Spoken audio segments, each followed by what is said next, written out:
This is KRDS News, your news source for the Annandale High School Cardinals.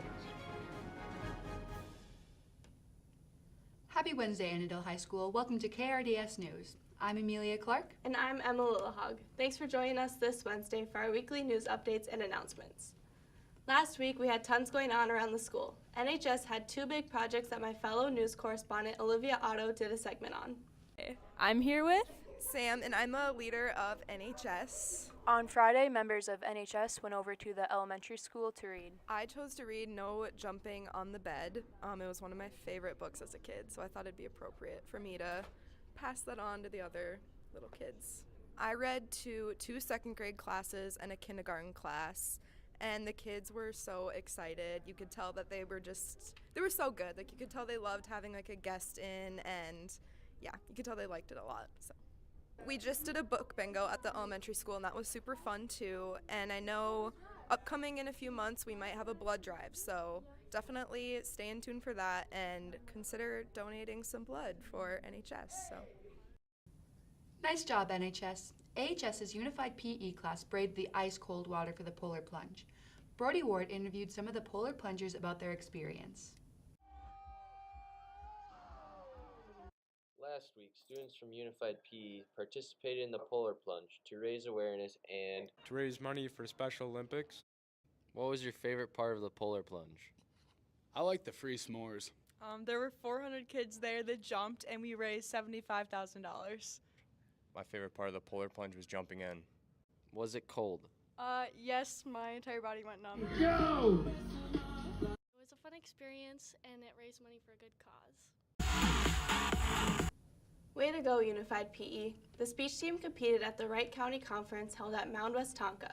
Nina Nordstrom received third, Amelia Clark in fourth, Miles and Sage in fifth, Tegan Tester and Rachel Shear in sixth, Jillian Kalm in sixth, Julia Kerr in seventh, Ryan Helm, Noelle Shear, Maddie Gunnarsson, and Ava Townsend in eighth. Nicely done, speech team. The robotics team headed to the Lake Superior regional event for a competition in Duluth.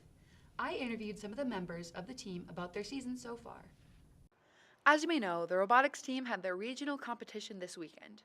I asked them about their highs and lows of the season, and most importantly, I asked them the question, what is robotics? The real question is, what isn't robotics? Robotics isn't a sport. It isn't a physical activity. It's like a sport of the mind. It strengthens it and improves upon skills that we can use in the real world. In competition, there's three main parts. The first part, which is 15 seconds of the game, the robot completely controls itself by programming. And then the next middle part is teleoperated, which the players control the robot to do its task. And then an end game, which picks how good you are. You climb, for this year, you climb monkey bars pretty much. Hi, I am Jenna. I am Drive Team Captain.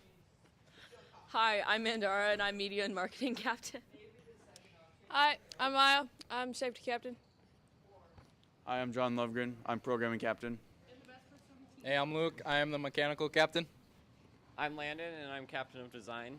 During kickoff, we are given a game, which is usually the first week of January. In this game, we have to design and plan to make the player to be the best at doing it. So essentially, our goal is to make a player that gets a D1 scholarship to Berkeley. One of my highlights from the season was going from scoring 3 cargo in a match to scoring 10 cargo in a single match, and then singing Happy Birthday to John at Old Chicago. My favorite part is when the parts I designed withheld the entire regional.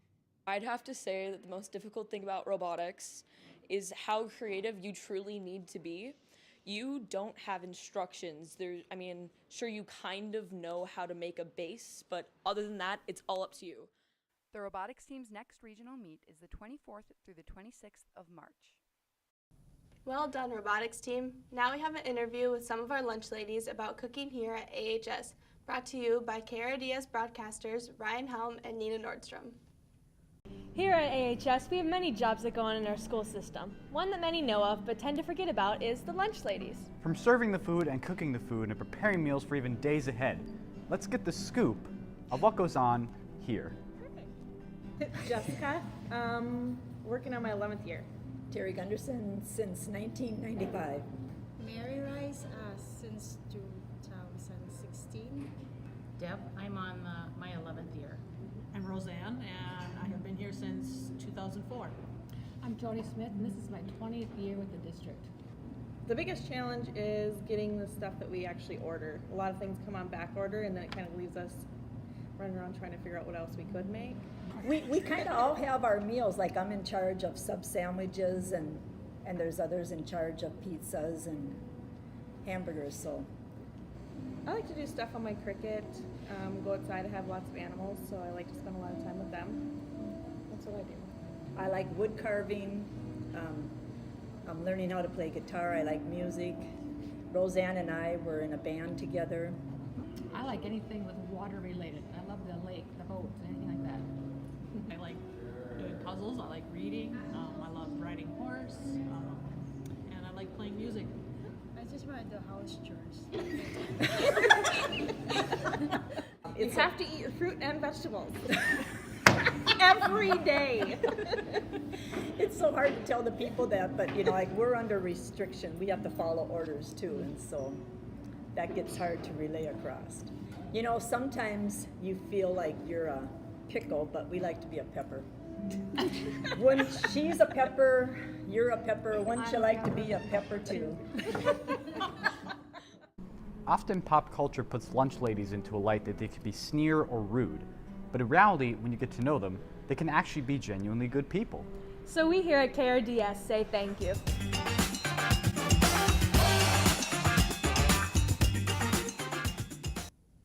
Next, we continue our review segment with Riley, and then after that, we're going to be taking a look at our local sports.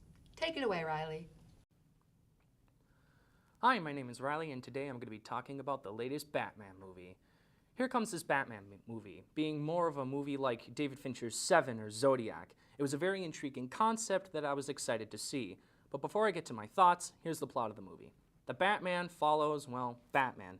2 years into his career, he is tasked with solving a string of murders, all of which have a connection. Riddles are left at the crime scenes. Now that you know the plot, what did I think of the movie? Going forward, there are no spoilers. I really enjoyed it. For starters, this movie is 3 hours long. I definitely felt the runtime, especially near the end. The pacing is purposefully slow and allows development, which is absolutely necessary. This is a detective mystery first, superhero movie second. However, during the final 20 minutes, they throw out everything they just set up to become a basic superhero movie. And for me, that killed a lot of the impact that they had tried to build the majority in the movie.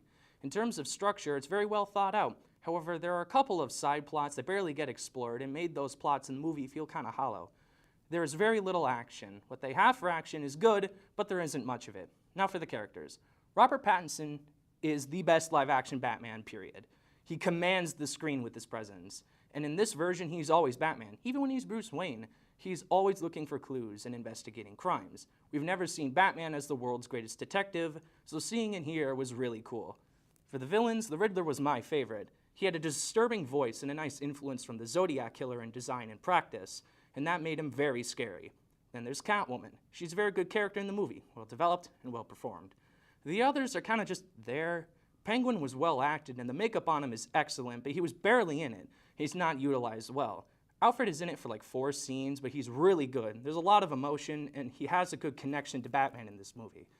Quickly, the technical elements are great. The cinematography is excellent, using a lot of natural lighting, and it has a great sense of color. The sound design, especially for the Batmobile, is so freaking good. The score by Michael Giacchino is also great, but they played the main Batman theme a bit too much for my liking. Gotham here looks excellent, the dirtiest and grossest it's ever been, and I love it. All in all, a very good start to a new Batman universe, and I'm excited to see what they do going forward for this version of the character. I'm going to give The Batman 8 Fireflies out of 10. Thanks for watching. My name is Riley, and back to the news. Thanks, Riley. I might check that out. But now it's time for some local sports. I'm Bryce Phobie. And I'm Aaron Bach. The boys basketball team had a successful senior night and home game against the Spectrum Sting, winning 72-48. Now they are on the playoffs. First round against the Maple Lake Irish at home on Thursday. Good luck, boys. Girls basketball won easily against Crisco Ray Jesuit on Thursday, winning 75-24. However, they had a tough game Saturday against the Maranatha Mustangs with a season-ending loss in the second round of playoffs, losing 60-56. Great season, girls, and thank you, seniors. Spring sports are getting close. Make sure you are signed up and ready to go for this spring. And also make sure to pay your fees so you are able to participate in the sports this spring. Now DARRIN is back for our weekly weather updates. What's up, guys? It's me again. Look at this beautiful sunrise behind me. Emily Heitkamp took this one. I'm your local weather boy D-Chunk, and this week we're starting out cold. Today it's not going to get too warm. It's going to be 19. Tomorrow it's going to get a little bit warmer. It's going to get up to 21. And then Friday we're going to drop a little bit lower down to 18. This weekend is supposed to pick up in the next week. Saturday is going to be brisk 30 degrees. Then we're going to really start warming up starting on Sunday with 39. And all next week we're supposed to get high temps. That's all for this week. If you guys want to be featured on my sunrise, if you send in a picture of a sunrise in the next week, I will give you a high five. All right, that's all for this week. I'm local weather boy D-Chunk. Peace. Lastly, Monday's choir concert showcased a special guest.